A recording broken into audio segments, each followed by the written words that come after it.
Hello hello ಅನು hi ಅನು hi good evening ಅನು ಹೇಗಿದ್ದೀರಾ ಅನು ಚೆನ್ನಾಗಿದ್ದೀರಾ ಇದೇ ನಮ್ಮ ಹೊಸ ಮನೆ ಯಾರ ಮನೆ ಇದು ನಿಂದ ನಿಂದು ಅಂತ ಹೇಳ್ಕೊಬಾರ್ದು ನಂದು ಅಂತ ಹೇಳ್ಬೇಕು ಏನಂತ ಹೇಳ್ಬೇಕು ಅಮ್ಮಂದು ನಿಂದಲ್ವಾ ನಿಂದು ತಚ್ಚಿ ಪಾಪುದು ಮನೆ ಫ್ರೆಂಡ್ಸ್ ವೆಲ್ಕಮ್ ಬ್ಯಾಕ್. ತುಂಬ ತಿಂಗಳುಗಳಾದಮೇಲೆ ವಿಡಿಯೋನ ಶೂಟ್ ಮಾಡ್ತಾಯಿದ್ದೀನಿ. ನನಗೂ ಸ್ವಲ್ಪ ಹೆಲ್ತ್ ಸರಿ ಇರಲಿಲ್ಲ, ಏನಿಲ್ಲ ಡೆಂಟಲ್ದು ರಿಲೇಟೆಡ್ ಸ್ವಲ್ಪ ಕ್ಲಿನಿಕ್ಕಿಗೆ ಹೋಗ್ತಾಯಿದ್ದೀನಿ. ಹಾಗಾಗಿ ಅದರಿಂದ ಹುಷಾರು ತಪ್ಪಿದ್ದೆ, ವೀಡಿಯೋಸ್ ಮಾಡೋಕ್ಕಾಗಿರಲಿಲ್ಲ. ಅಂದರೆ ಶಾರ್ಟ್ ವೀಡಿಯೋಸ್ ಅಂದರೆ ನಾನು ಇನ್ಸ್ಟಾದಲ್ಲೆಲ್ಲ ಪೋಸ್ಟ್ ಮಾಡ್ತಾಯಿದ್ದೀನಿ, ಬಟ್ ಯೂಟ್ಯೂಬಲ್ಲಿ ಮಾಡೋಕ್ಕಾಗಿರಲಿಲ್ಲ, ಹುಷಾರು ತಪ್ಪದೆ ಅಂತ ಹೇಳಿ ಅದೇ ರೀಸನ್ನು. ಇವಾಗ ಒಂದು ಲಾಂಗ್ ವಿಡಿಯೋ ಮಾಡೋಣ ಅಂತ ಅಂದ್ಬಿಟ್ಟು ನಾನೇನು ಅಂದ್ಕೊಂಡೆ, ವಾಯ್ಸ್ ಓವರ್ ಕೊಟ್ಟು ನಾರ್ಮಲ್ ಬ್ಲಾಗಿಂದ ಶೂಟ್ ಮಾಡೋದು ಬೇಡ, ಫಸ್ಟ್ ವಿಡಿಯೋ ಬಂದು ಮನೆಯದೇ ಅಪ್ಡೇಟ್ ಕೊಟ್ಬಿಡೋಣ, ತುಂಬ ಡಿಲೇ ಆಗುತ್ತೆ ಅಂದ್ಬಿಟ್ಟು ಈ ವಿಡಿಯೋನೇ ಮಾಡಬೇಕು ಅಂತ ಅಂದ್ಕೊಂಡು ಇವತ್ತು ಬಂದು ಮಾಡ್ತಾಯಿದ್ದೀನಿ. ಈವ್ನಿಂಗ್ ಆಗಿದೆ, ಸುಮ್ಮನೆ ಬಂದ್ವಿ. ಯಾಕೆಂದರೆ ಕೆಲಸದವರು 1 ಮಂತ್ ಆಗಿತ್ತು, 1 ಮಂತ್ ಮೇಲಾಗಿತ್ತು, ಬಂದಿರಲಿಲ್ಲ. ಮೋಲ್ಡ್ ಮುಗಿದ ಮೇಲೆ ಫಸ್ಟ್ ಗ್ರೌಂಡ್ ಫ್ಲೋರ್ ಆಗಿದೆ ನೋಡಿ, ಮೋಲ್ಡೆಲ್ಲ ಆಗಿದೆ. ಅವ್ರು ಬಂದ್ರಲ್ಲ, ಏನು ಮಾಡ್ತಿದ್ದಾರೆ ನೋಡೋಣ ಅಂತ ಹೇಳ್ಬಿಟ್ಟು ಬಂದೆ. ಹಾಫ್ ಡೇಗೆ, ಆಲ್ಮೋಸ್ಟ್ ಹಾಫ್ ಡೇಗಿಂತ ಜಾಸ್ತಿ ಆಗಿದೆ, ಈಗ ಬಂದಿದ್ದಾರೆ. ಬರ್ತಾನೆ ಇವಳು ನನ್ನ ತಮ್ಮ ಬಂದಿದ್ದಾನೆ ಇವತ್ತು. ಅವರು ನೀರು ತರೋದಕ್ಕೆ ಅಂತ ಹೋಗ್ತಿದ್ದಾರೆ ನಮ್ಮ ಮನೆಯವರು. ಅವನು ಅದಕ್ಕೇ ಯಾಮಾರಿಸ್ಬಿಟ್ಟು ಕರ್ಕೊಂಡು ಬಂದಿದ್ದೆ, ನೆನಪಿಸ್ಕೊಂಡು ಕೇಳ್ತಿದ್ದೆ ಅಷ್ಟೆ. ಮಾತೆಲ್ಲ ಕಲ್ತ್ಬಿಟ್ಟಿದ್ದಾಳೆ. ಅಲ್ಲಿ ಸ್ಟಿಕ್ಕರ್ ಎಲ್ಲಿ ಇಟ್ಕೊಂಡಿದ್ಯಾ ತೋರಿಸಲಿ, ಸ್ಟಿಕ್ಕರ್ ತೋರಿಸಲಿ. ಹಾಂ, ಅಲ್ಲಿಟ್ಕೊಂಡಿದ್ಯಾ, ಸರಿ. ಇವಾಗ ಏನಿಲ್ಲ, ಪುಟಾಣಿದೆ ಒಂದು 2 BHK, ನೋ ಅಟ್ಯಾಚ್ಡ್ ಬಾತ್ರೂಮ್ಸ್. ನನಗೆ ಹಂಗೇ ಇಷ್ಟ ಇತ್ತು, ಅದಕ್ಕೆ ನಾವು ಅದೇ ಥರನೇ ಕನ್ಸ್ಟ್ರಕ್ಷನ್ ಮಾಡಿಸಿದ್ದೀವಿ.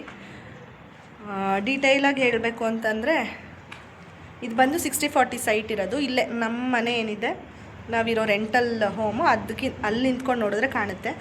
ತೋರಿಸ್ತೀನಿ, ಅದನ್ನು ಇಲ್ಲಿ ಬ್ಯಾಕ್ ಡೋರಿಂದ ಕಾಣಿಸುತ್ತೆ. ಒಂದು ನಿಮಿಷ, ಆಮೇಲೆ ಮನೇನ ಏನಾಗಿದೆ ಅಂತ ಹೇಳಿ ತೋರಿಸ್ತೀನಿ. ಒಂದು ನಿಮಿಷ. ಅಲ್ಲಿ ಇರೋದು ನಮ್ಮ ಮನೆ, ರೆಂಟಲ್ ಹೋಮು. ಅಲ್ಲಿಂದ ಇಷ್ಟೇ ದೂರ, ಒಂದೇ ರೋಡ್, ಅದು ಬೇರೆ ರೋಡ್, ಇದು ಬೇರೆ ರೋಡ್ ಅಷ್ಟೇ. ಸೊ ಇವಾಗ ಇದು ಯುಟಿಲಿಟಿಗಲ್ಲ ಈ ಡೋರ್ ಬಂದು. ಆ್ಯಕ್ಚುಲಿ ನಾನು ಹಿಂದೆ ಯುಟಿಲಿಟಿ ಮಾಡಿಸಲ್ಲ, ಇಲ್ಲಿ ಒಂದು ಬ್ಯಾಕ್ ಡೋರ್ ಇದೆ ಅಷ್ಟೇ.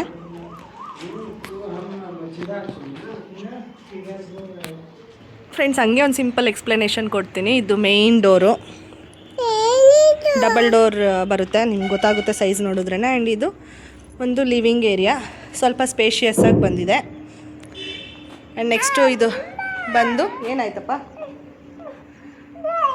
ಅಲ್ಲಿ ಒಂದು ವ್ಯಾನಿಟಿ ಏರಿಯಾ ಬರುತ್ತೆ. ನೆಕ್ಸ್ಟು ಒಳಗಡೆ ವಾಶ್ರೂಮ್, ಬಾತ್ರೂಮ್ ಬರುತ್ತೆ, ವೆಸ್ಟರ್ನ್ ಸ್ಟೈಲಲ್ಲಿ. ಹೊರಗಡೆ ಒಂದಿದೆ, ಅದು ಇಂಡಿಯನ್ ಸ್ಟೈಲು. ಮತ್ತು ಕಡಾಯಿ ಹಾಕ್ಸೋಣ ಅಂತ ಅಂದ್ಕೊಂಡಿದ್ದೀವಿ. ಏನಪ್ಪ, ಹಾಂ, ಜಲ್ಲಿ ಹಾಕ್ತವ್ರಾ ನೋಡಿ. ಗಾಳಿ ಬೆಳಕೆಲ್ಲ ಚೆನ್ನಾಗಿದೆ, ಯಾಕೆಂದರೆ ಸ್ವಲ್ಪ ಜಾಗ ಬಿಟ್ಟಿದ್ದೀವಿ ಪಾರ್ಕಿಂಗಿಗೆ ಅಂತ. ಇದು ಕಿಚನ್ನು ವಿತ್ ಡೈನಿಂಗ್ ಅಂತ ಅಂದ್ಕೊಂಡಿದ್ದೀವಿ ಚಿಕ್ಕದಾಗಿ. ಇದು ಪೂಜಾ ರೂಮು. ಹೋಗೋಣ ಇರು ನೋಡಿ, ಇದೆ ನನ್ನ ಪ್ರಾಬ್ಲಮ್, ಇವಳು ವಿಡಿಯೋಸ್ ಮಾಡಿಸ್ಕೊಡಲ್ಲ. ಇದು ಮಾಸ್ಟರ್ ಬೆಡ್ರೂಮು, ಸಿಂಗಲ್ ಪಾರ್ಟ್ ಕಿಟಕಿನೇ ಸಾಕು ಅಂತ ನಾವೇ ಇಟ್ಸ್ಕೊಂಡಿದ್ದೀವಿ. ಇದು ಒಂದು ಗೆಸ್ಟ್ ರೂಮ್, ಅಥವಾ ಸುಮ್ಮನೆ ಇರಬೇಕು, ಮನೆಗೆ ಹೋಗೋಣ, ಸುಮ್ಮನೆ ಇರಬೇಕು, ಹಂಗೆಲ್ಲ ಮಾಡಬಾರ್ದು. ಗೆಸ್ಟ್ ರೂಮ್ ಅಥವಾ ಚಿಲ್ಡ್ರನ್ ರೂಮ್ ಅಂತ ಮಾಡಿದ್ದೀವಿ. ಡಬಲ್ ಬೆಡ್ರೂಮ್ ಅಷ್ಟೇ. ಮೇಲೆ ಕನ್ಸ್ಟ್ರಕ್ಷನ್ ಇನ್ನೂ ಸ್ಟಾರ್ಟ್ ಮಾಡಬೇಕು, ಇವಾಗ ಬಂದಿದ್ದಾರೆ, ಮೇಲೆ ಮಾಡ್ತಾರೆ. ಇಲ್ಲಿ ಒಂದು ಬಾತ್ರೂಮ್ ಬರುತ್ತೆ, ಇಂಡಿಯನ್ ಸ್ಟೈಲಲ್ಲಿ ಕಡಾಯ ಎಲ್ಲ ಇಡಿಸಿ ಮಾಡಿಸೋಣ ಅಂತ. ಇಲ್ಲೆಲ್ಲ ಯುಟಿಲಿಟಿ ಮಾಡ್ಕೊಳ್ಳೋಣ ಅಂತ ನಾನು ಸ್ವಲ್ಪ ವಾಸ್ತು ಪ್ರಕಾರನೇ ಮಾಡೋಣ ಅಂತ ಹೇಳಿ ಪ್ಲ್ಯಾನ್ ಮಾಡಿರೋದು. ಚೈನ್ ಸ್ಟೇರ್ಸ್ ಬಂದಿದೆ ಮೇಲ್ಗಡೆಗೆ, ಇನ್ನೂ ಮೇಲೇನೂ ಆಗಿಲ್ಲ, ಇಷ್ಟೇ.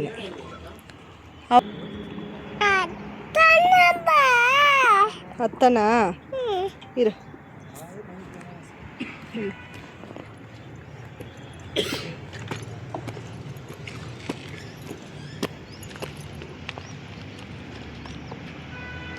ಎಲ್ಲ ಒಡೆದ್ಬಿಟ್ಟು ಇಲ್ಲಿಗೆ ಹಾಕೋದಲ್ವಪ್ಪ ಇದನ್ನೆಲ್ಲ ರೋಡ್ಗೆ ಹಾಕೋದು?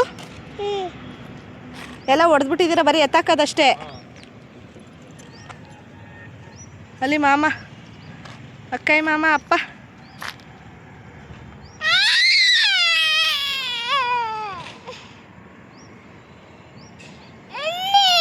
ಬರ್ತಾವ್ರಿ. ಇಲ್ಲಿಗೆ ಬರ್ತಾವ್ರೆ, ಇಲ್ಲಿಗೆ ಬರ್ತಾವ್ರೆ. ಹಾಂ ಬರ್ತಾವ್ರೆ, ಇಲ್ಲಿಗೇನೆ ಇರು ಸುಮ್ಮನೆ. ಏನಪ್ಪ ನೀನು ಇಲ್ಲಿ ಬಂದು? ಹಾಂ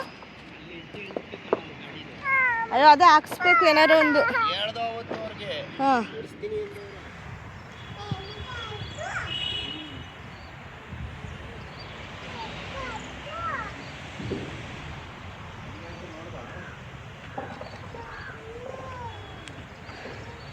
ಫ್ರೆಂಡ್ಸ್, ಫ್ರಂಟಿಂದ ಈ ಥರ ಇದೆ,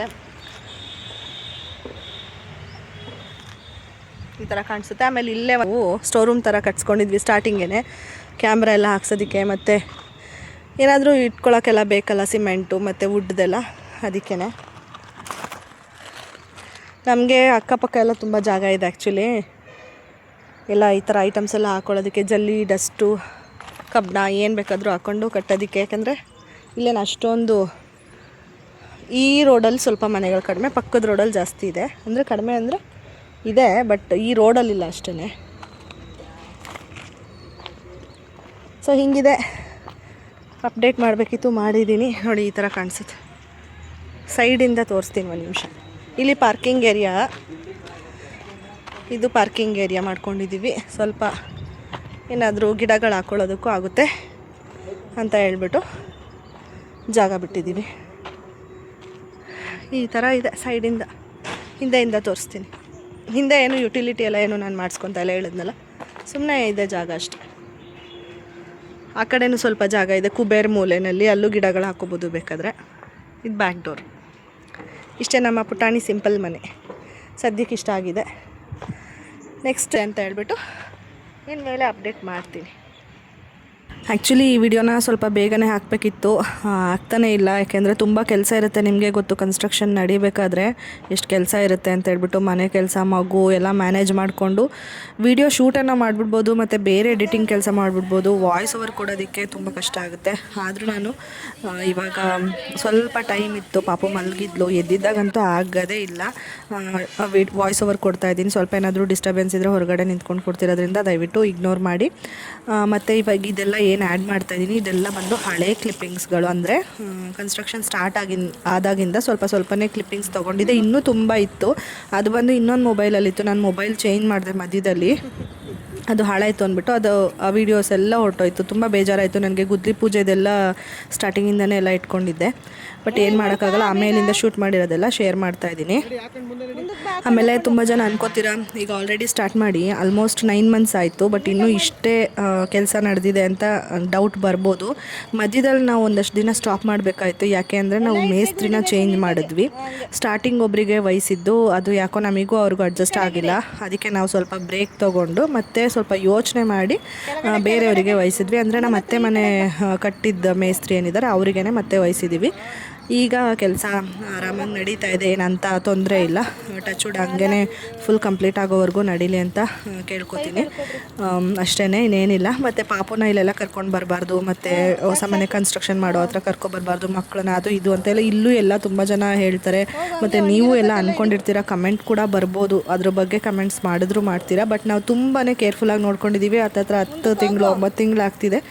ಒಂದು ದಿನವೂ ನಾವು ಅವಳನ್ನ ಕೇರ್ಲೆಸ್ ಮಾಡಿಲ್ಲ. ಆ ಜಾಗಕ್ಕೆ ಕರ್ಕೊಂಡು ಹೋದಾಗ ಅಷ್ಟೇ ಕೇರ್ಫುಲ್ಲಾಗಿ ನೋಡ್ಕೊಂಡಿದ್ದೀವಿ. ಮತ್ತು ಎಲ್ಲ ಟೈಮು ನಾನು ಬೇರೆ ಮನೆ ಹತ್ರ ಅಥವಾ ನಮ್ಮ ಅತ್ತೆ ಮನೆಗೆ ಕರ್ಕೊಂಡೋಗಿ ಬಿಡೋದಕ್ಕೆಲ್ಲ ಆಗಲ್ಲ ಅಲ್ವಾ. ಕೆಲವೊಂದು ಟೈಮಲ್ಲಿ ಕರ್ಕೊಂಡು ಹೋಗಲೇಬೇಕಾಗುತ್ತೆ ಅಂತ ಪರಿಸ್ಥಿತಿಲಿ ಕರ್ಕೊಂಡು ಹೋಗಿದ್ದೀನಿ. ಬಟ್ ತುಂಬಾ ಕೇರ್ ಮಾಡಿದ್ದೀನಿ ಅಷ್ಟೇ. ಇನ್ನೇನು ಅದ್ರ ಬಗ್ಗೆ ಹೇಳೋದಕ್ಕೆ ಇಷ್ಟ ಇಲ್ಲ ನನಗೆ. ಅದ್ರ ಬಗ್ಗೆ ಕಮೆಂಟ್ಸ್ ಕೂಡ ಮಾಡಬೇಡಿ ಅಂತ ಹೇಳೋದಕ್ಕೆ ಇಷ್ಟಪಡ್ತೀನಿ. ಯಾಕೆಂದರೆ ಸುಮ್ಮನೆ ಮತ್ತೆ ಅದಕ್ಕೆ ರಿಪ್ಲೈ ಮಾಡೋದಕ್ಕೂ ನನಗೊಂಥರ ಬೇಜಾರು. ಏಕೆಂದರೆ ಇಲ್ಲೂ ತುಂಬ ಜನ ಆ ಥರ ಎಲ್ಲ ಹೇಳ್ತಿರೋದು ಕೇಳಿ ನನಗೂ ಅವಾಗಿಂದನೇ ತಲೆ ಕೆಟ್ಟೋದಂಗೆ ಆಗ್ಬಿಟ್ಟಿದೆ. ಅದನ್ನು ಯಾರಿಗೂ ಪರಿಸ್ಥಿತಿಗಳು ಅರ್ಥ ಆಗೋದಿಲ್ಲ, ಅವ್ರಿಗೇನು ಅನಿಸುತ್ತೆ ಅದನ್ನು ಹೇಳ್ತಿರ್ತಾರೆ. ಸೊ ನಾವು ಇಗ್ನೋರ್ ಮಾಡಬೇಕು. ಅದಕ್ಕೆ ನಾನು ನಿಮ್ಮ ಹತ್ರ ರಿಕ್ವೆಸ್ಟ್ ಮಾಡ್ತಾಯಿದ್ದೀನಿ ಅಷ್ಟೇ. ಅಷ್ಟೇ ಇವಾಗ ಈಗ ಏನು ಬರ್ತಿದೆ ಎಲ್ಲ ಕ್ಲಿಪ್ಪಿಂಗ್ಸು ಒಂದು ಮೆಮೊರಿಯಾಗಿ ಉಳ್ಕೊಳ್ಳಿ. ಇವಾಗ ನೋಡಿ ನಾನು ಪಾಪು ವೀಡಿಯೋಸ್ ಎಲ್ಲ ಮಾಡಿರೋದ್ರಿಂದ ಸ್ಟಾರ್ಟಿಂಗಿಂದ ವ್ಲಾಗ್ಸ್ ಎಲ್ಲ ಮಾಡಿಬಿಟ್ಟು ನನಗೆ ಒಂಥರ ಅದನ್ನು ಹಾಕ್ಕೊಂಡು ನೋಡಬೇಕಾದ್ರೆ ಖುಷಿ ಆಗ್ತಿತ್ತು, ಪಾಪು ಎಷ್ಟು ಕ್ಯೂಟಾಗಿದ್ದಾಳೆ ಆ ಟೈಮಲ್ಲಿ ಅಂತ. ಅದಕ್ಕೆ ಇದನ್ನೆಲ್ಲನೂ ಆ್ಯಡ್ ಮಾಡ್ತಾಯಿದ್ದೀನಿ. ನನ್ನ ಹತ್ರ ಇವಾಗ ಮೊಬೈಲಲ್ಲಿ ಡಿಲೀಟ್ ಆದ್ರೂ ಕೂಡ ಇದು ಉಳ್ಕೊಳ್ಳುತ್ತೆ, ಶಾಶ್ವತವಾಗಿ ಇರುತ್ತೆ. ಈಗ ನೋಡಿ ಅದು ಗುದ್ಲಿ ಪೂಜೆದೆಲ್ಲ ಹೋಯ್ತಲ್ಲ, ಬೇಜಾರಾಯಿತು ನನಗೆ. ಅದಕ್ಕೇ ನಾನು ಇದನ್ನೆಲ್ಲ ಶೇರ್ ಮಾಡ್ತಾ ಇರೋದು. ಸ್ಟೆಪ್ ಬೈ ಸ್ಟೆಪ್ ಹೇಗೆ ಬಂತು ಮೇಲೆ ಅಂತ ಹೇಳಿ ನೋಡೋದಕ್ಕೆ ಖುಷಿ ಆಗುತ್ತೆ ನನಗೂ ಕೂಡ. ಅದಕ್ಕೇ ಅಷ್ಟೇ. ಆಮೇಲೆ ಇನ್ನೊಂದು ಏನಂದರೆ, ಕನ್ಸ್ಟ್ರಕ್ಷನ್ ನಾನು ಸ್ಟಾಪ್ ಮಾಡೋಕ್ಕೆ ಮುಂಚೆ ವೀಡಿಯೋಸ್ನ ಹಾಕೋದು ಸ್ಟಾಪ್ ಮಾಡಿದ್ನಲ್ಲ, ಅದಕ್ಕೆ ಮುಂಚೆಯಿಂದನೇ ಸ್ವಲ್ಪ ಕನ್ಸ್ಟ್ರಕ್ಷನ್ ಕೆಲಸ ಸ್ಟಾರ್ಟ್ ಆಗಿತ್ತು. ನಾನು ಎಲ್ಲೂ ಶೇರ್ ಮಾಡ್ಕೊಳ್ಳಿಲ್ಲ. ಆಮೇಲೆ ನಾನು ಯೂಟ್ಯೂಬ್ ವೀಡಿಯೋಸ್ ಮಾಡ್ತಾನೆ ಇಲ್ಲ, ಎಲ್ಲೂ ಶೇರ್ ಮಾಡ್ಕೊಳ್ಳೂ ಇಲ್ಲ. ಯಾಕೆಂದರೆ ಸುಮ್ಮನೆ ನಿಮಗೆ ಗೊತ್ತು, ಕಣ್ಣು ದೃಷ್ಟಿ ಆಗುತ್ತೆ ಅಂತಾರೆ ಸ್ಟಾರ್ಟಿಂಗಿಂದನೇ. ಅದು ಕೆಲಸ ಒಂಥರ ನಿಮಗೆ ಅರ್ಥ ಆಗುತ್ತೆ ಅಂತ ಅನ್ಕೋತೀನಿ. ಮನೆಯಲ್ಲೂ ಏನಾದರೂ ಆ ಮಾತೆಲ್ಲ ಬಂದರೆ ನನಗೆ ಬೇಜಾರಾಗುತ್ತೆ ಅಂದ್ಬಿಟ್ಟು ನಾನು ಬೇಡ ಅಂತಲೇ ಬಿಲ್ಕುಲ್ ಮಾಡೋದೇ ಬೇಡ ವೀಡಿಯೋಸ್ನ, ಯೂಟ್ಯೂಬ್ನೇ ಮತ್ತೆ ರೀಸ್ಟಾರ್ಟ್ ಮಾಡೋದು ಬೇಡ ಅಂತ ಅಂದ್ಬಿಟ್ಟು ಸುಮ್ಮನಾಗಿದ್ದೆ. ಆಮೇಲೆ ಹೇಳಿದ್ನಲ್ಲ ನಮ್ಮ ಮನೆಯವರು, ಇಲ್ಲ ಒಳ್ಳೆ ಟೈಮಲ್ಲಿ ಯಾಕೆ ಸುಮ್ಮನೆ ಬಿಡ್ತೀಯ ಅಂತ ಅವರೇ ಅಂದ್ರಲ್ಲ. ಆ್ಯಕ್ಚುಲಿ ಹೇಳ್ಬೇಕಂದ್ರೆ ಅವ್ರದ್ದು ಫುಲ್ ಸಪೋರ್ಟ್ ಇಲ್ಲ ಅಂತ ನಾನು ಮುಂಚೆನೇ ಹೇಳಿದ್ದೀನಿ. ಬಟ್ ಇವಾಗ ಅವರೇ ಹೇಳ್ತಿದ್ದಾರೆ ಮಾಡು ಅಂದಮೇಲೆ ಇನ್ನೇನಿದೆ, ನನಗೆ ಕನ್ಸ್ಟ್ರಕ್ಷನ್ದೆಲ್ಲ ತೋರಿಸಿದ್ರೆ ನೀವು ಏನಾದರೂ ಅನ್ಕೋತೀರೇನೋ ಅಂತ ನಾನು ಅವ್ರಿಗೆ ಹೇಳಿದಾಗ ಇಲ್ಲ ಅಂದ್ಬಿಟ್ಟು ಅವರೇ ಹೇಳಿದ್ರಲ್ಲ, ಅದೊಂದು ಮೇಯ್ನ್ ಸ್ಟ್ರೆಂತ್ ನನಗೆ ಮತ್ತೆ ರೀಸ್ಟಾರ್ಟ್ ಮಾಡೋದಕ್ಕೆ. ಜೊತೆಗೆ ನನ್ನ ಫ್ರೆಂಡ್ಸು ಕೂಡ ಹೇಳ್ತಿದ್ರು, ಯಾಕೆ ಈಗ ಮಾನಿಟೈಸ್ ಆಗೋದು ಎಷ್ಟು ಕಷ್ಟ ಇದೆ, ಯೂಟ್ಯೂಬ್ ಚಾನಲ್ ಓಪನ್ ಮಾಡಿ ಸ್ಟ್ರಗಲ್ ಎಷ್ಟಿರುತ್ತೆ ಅನ್ನೋದು ಗೊತ್ತು. ಅದಕ್ಕೇ ಮತ್ತೆ ರೀಸ್ಟಾರ್ಟ್ ಮಾಡು ಅಂತ ಹೇಳ್ತಿದ್ರು. ಸಬ್ಸ್ಕ್ರೈಬರ್ಸು ಅಷ್ಟೇ 10,000 ಕಂಪ್ಲೀಟ್ ಆಗ್ತಾರೆ ಇನ್ನೇನು ಸ್ವಲ್ಪ ದಿನದಲ್ಲಿ ಅಂದ್ಬಿಟ್ಟು. ಅದಕ್ಕೆ ನಾನು ಮತ್ತೆ ಒಂದು ಧೈರ್ಯ ಮಾಡಿ ಒಂದು ಮನ್ಸು ಮಾಡಿ ಸ್ಟಾರ್ಟ್ ಮಾಡಿದ್ದೀನಿ. ಇದು ಮೋಲ್ಡಿನ ದಿನ ಸ್ವಲ್ಪ ವೀಡಿಯೋ ಕ್ಲಿಪ್ಪಿಂಗ್ಸ್ ಎಲ್ಲ ತೊಗೊಂಡಿದೆ. ಅದು ಫಸ್ಟ್ ಫ್ಲೋರ್ದು, ಗ್ರೌಂಡ್ ಫ್ಲೋರ್ದು. ನಾವು ಕಟ್ಟಬೇಕು ಅಂದ್ಕೊಂಡಿರೋದು ಒಂದು ಗ್ರೌಂಡ್ ಫ್ಲೋರ್ ಕಟ್ಟೋಣ ನಮಗಿರೋದಕ್ಕೆ ಅಷ್ಟೇ ಅಂತ ಅಂದ್ಕೊಂಡು ನಾವು ಶುರು ಮಾಡಿದ್ದು. ಅದಾದಮೇಲೆ ಪ್ಲ್ಯಾನು ಆ ಕಡೆ ಈ ಕಡೆ ಎಲ್ಲ ಚೇಂಜ್ ಆಗಿ ಏನೇನೋ ಆಗ್ತಿದೆ. ಅದೆಲ್ಲ ಅಪ್ಡೇಟು ನಿಮಗೆ ಫ್ಯೂಚರ್ ವೀಡಿಯೋಸಲ್ಲಿ ಗೊತ್ತಾಗುತ್ತೆ. ಅಂದರೆ ರೆಂಟಲ್ ಪರ್ಪಸ್ಗೆ ಏನು ಬೇಡ, ನಾವಿರೋದಕ್ಕೆ ನಮಗೆ ಮೇಯ್ನಾಗಿ ಬೇಕಾಗಿದ್ದು. ಅದಕ್ಕೇ ಅಂದ್ಕೊಂಡು ಆಮೇಲೆ ಇರಲಿ ರೆಂಟಲ್ ಪರ್ಪಸಿಗೂ ಮಾಡೋಣ ಅಂತ ಹೇಳ್ಬಿಟ್ಟು ಮಾಡ್ತಾಯಿದ್ದೀವಿ. ಬಜೆಟ್ ಸ್ವಲ್ಪ ಟೈಟ್ ಆಗುತ್ತೆ, ಏನು ಮಾಡೋಕ್ಕಾಗಲ್ಲ, ಎಲ್ಲ ಅಡ್ಜಸ್ಟ್ ಮಾಡಿಕೊಂಡು ಮಾಡೋಣ ಅಂತ. ಮೋಲ್ಡಿನ ದಿನ ಏನಾಗಿತ್ತು ಅಂದರೆ, ಒಂದು ಲಾರಿ ಜೆಲ್ಲಿದು ಅಂತ ಅನ್ಕೋತೀನಿ, ಅದು ಹೌದು, ಅದು ಅಲ್ಲಿ ಅಗದ್ಬಿಟ್ಟಿದ್ರು ಅಂದ್ಬಿಟ್ಟು ಇದಾಗ್ಬಿಟ್ಟಿತ್ತು, ಸಿಗಾಕೊಂಬಿಟ್ಟಿತ್ತು ಹಳ್ಳದಲ್ಲಿ. ಆಮೇಲೆ ಅದಕ್ಕೆ ಕ್ರೇನ್ ತರಿಸಿ ತೆಗೆದಿದ್ದು, ಅದನ್ನು ಸುಮ್ಮನೆ ಒಂದು ವೀಡಿಯೋ ಮಾಡ್ಕೊಂಡಿದ್ದೆ. ಅದನ್ನು ಕೂಡ ನಿಮ್ಮ ಹತ್ರ ಶೇರ್ ಮಾಡ್ತಾಯಿದ್ದೀನಿ. ಎಲ್ಲ ಏನು ಗೊತ್ತಾ, ಒಂದೇ ಸಮ ಇರೋದಿಲ್ಲ. ಈಗ ಕನ್ಸ್ಟ್ರಕ್ಷನ್ ಮಾಡ್ತಾ ಇರಬೇಕಾದ್ರೆ ಆಗಲಿ, ಬೇರೆ ಏನೇ ಒಂದು ಕೆಲಸ ಮಾಡಬೇಕಾದ್ರೂ ಹೆಚ್ಚು ಕಡಿಮೆ ಆಗುತ್ತೆ. ಅವಾಗ ನಾವು ಅದಕ್ಕೆ ಎದುರುಕೊಂಡು ಅಯ್ಯೋ ಜನರ ಕಣ್ಣು ಅದು ಇದು ಅಂದ್ಕೊಂಡು ಕೂತ್ಕೊಂಡ್ರೆ ನಿಜವಾಗ್ಲೂ ಏನು ಸಾಧನೆ ಮಾಡೋಕ್ಕಾಗಲ್ಲ. ಯಾರು ಏನಾದರೂ ಅಂದ್ಕೊಳ್ಳಿ, ನಾವು ನೆಕ್ಸ್ಟ್ ಸ್ಟೆಪ್ ಏನು, ಅದಕ್ಕೆ ಏನು ಸೊಲ್ಯೂಷನ್ ಅಂತ ಯೋಚನೆ ಮಾಡಿ ಮುನ್ನುಗ್ತಾ ಇದ್ದೀವಿ. ಈವನ್ ಅದು ಆರೋಗ್ಯದಲ್ಲಾಗಿರ್ಬೋದು ಅಥವಾ ಮನೆ ಕಟ್ಟೋ ವಿಷಯದಲ್ಲಾಗಿರ್ಬೋದು, ಯಾವುದ್ರಲ್ಲಾರೋ ಆಗಿರ್ಬೋದು.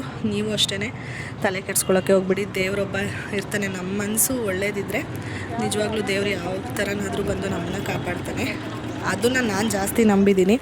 ಅದೇ ಥರ ಇದ್ದರೆ ನಿಜವಾಗ್ಲೂ ಪಾಸಿಟಿವ್ ಆಗಿದ್ದರೆ ಲೈಫಲ್ಲಿ ನಿಜವಾಗ್ಲೂ ನಾವು ಅಂದ್ಕೊಂಡಿದ್ದು ನಮಗೆ ನಿಧಾನ ಆದರೂ ಸಿಕ್ಕೇ ಸಿಗುತ್ತೆ. ಅದಕ್ಕೆ ಎಕ್ಸಾಂಪಲ್ ನಾನೇ. ನೀವು ನೋಡಿದ್ದೀರ ಮುಂಚೆ ನಾನು ಯೂಟ್ಯೂಬ್ ಸ್ಟಾರ್ಟ್ ಮಾಡಿದಾಗಿಂದ ನೋಡಿದ್ದೀರ, ಮಗುಗೋಸ್ಕರ ನಾನು ಎಷ್ಟು ಕಷ್ಟಪಟ್ಟು ಟ್ರೀಟ್ಮೆಂಟ್ ಎಲ್ಲ ಫಾಲೋ ಮಾಡಿ ಎಲ್ಲ ಆದಮೇಲೆ ನಾನು ಈಗ ಒಂದು ಹೆಲ್ದಿ ಬೇಬಿ ಇದೆ ನನಗೆ, ನಾನು ತಾಯಿ ಆಗಿದ್ದೀನಿ, ಮದರ್ಹುಡ್ಡಲ್ಲಿದ್ದೀನಿ ಅಂದರೆ ನನಗೆ ಒಂಥರ ಖುಷಿ ಅನಿಸುತ್ತೆ. ಅದಕ್ಕೇ ಅದೇ ಎಕ್ಸಾಂಪಲ್ ಅಂತ ಹೇಳ್ಬೋದು. ಇಷ್ಟು ಕ್ಲಿಪ್ಪಿಂಗ್ಸ್ ಇತ್ತು. ಮೋಲ್ಡ್ ಆದಮೇಲೆ ಮಾರನೆಗೆ ಇದು ವಿಡಿಯೋ ಶೂಟ್ ಮಾಡಿರೋದು. ಇದನ್ನೆಲ್ಲ ಕಂಪ್ಲೀಟಾಗಿ ಶೇರ್ ಮಾಡ್ಕೊಂಡಿದ್ದೀನಿ. ಇನ್ನೇನಿದ್ರು ನೆಕ್ಸ್ಟಿಂದ ನಾರ್ಮಲ್ ರೊಟೀನ್ ವ್ಲಾಗ್ನ ಶೇರ್ ಮಾಡ್ಕೋತೀನಿ. ಅದು ಶೂಟ್ ಆಗಿದೆ, ಎಡಿಟ್ ಮಾಡಿ ಆದಷ್ಟು ಬೇಗ ಅಪ್ಲೋಡ್ ಮಾಡ್ತೀನಿ. ಓಕೆನಾ, ಬಾಯ್.